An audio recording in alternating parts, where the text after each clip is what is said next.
Brain cells versus bacon. Who wins? In the battle raging inside your head, the answer might surprise you.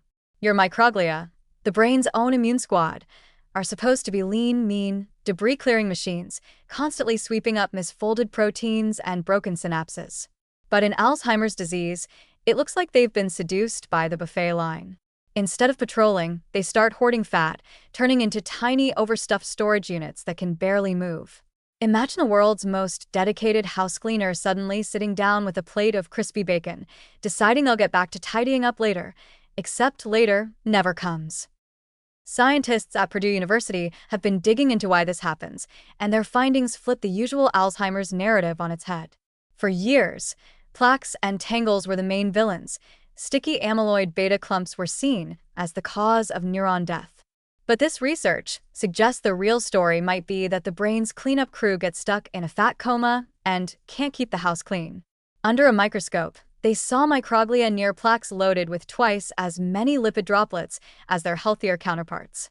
These stuffed microglia cleared 40% less amyloid beta, which means the plaques just kept piling up. The good news? This isn't permanent damage. It's a metabolic traffic jam. The team discovered that the enzyme DGAT2 is the one behind the fat stuffing spree. Normally, DGAT2 helps turn free fatty acids into tidy storage packets of triacylglycerol, a perfectly reasonable thing to do in moderation. But in Alzheimer's, DGAT2 sticks around too long, filling microglia like refrigerators that never get emptied. The result is sluggish, overfilled cells that simply don't have the energy to keep fighting. Here's where the story takes a hopeful turn. When researchers figured out how to either block DGAT2's activity or make it degrade faster, the results were dramatic. Microglia went from bloated to nimble, shedding their fat stores and springing back into action like they'd just finished a detox retreat. Suddenly, they were gobbling up amyloid beta again, restoring balance to the brain environment. The image is almost cartoonish, the sluggish, bacon-stuffed brain cells waking up, stretching, and getting back to work. This is why this research feels so exciting. It suggests Alzheimer's isn't just an unstoppable accumulation of junk in the brain, it's a problem of the cleaning crew being temporarily out of commission. If we can give them a boost, get them back into fat-burning mode, and restore their energy, we might be able to slow or even reverse some of the damage. It turns a hopeless story into one of possibility. And it opens the door to fascinating future questions. Could we monitor microglial fat levels long before symptoms start, giving people a chance to act early?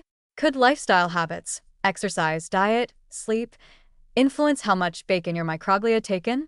Could new treatments keep these cells metabolically fit well into old age, reducing the risk not just for Alzheimer's, but for other age-related brain problems?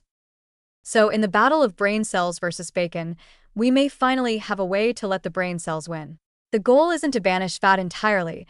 Your microglia need some energy reserves, but to stop them from overloading until they're too stuffed to fight.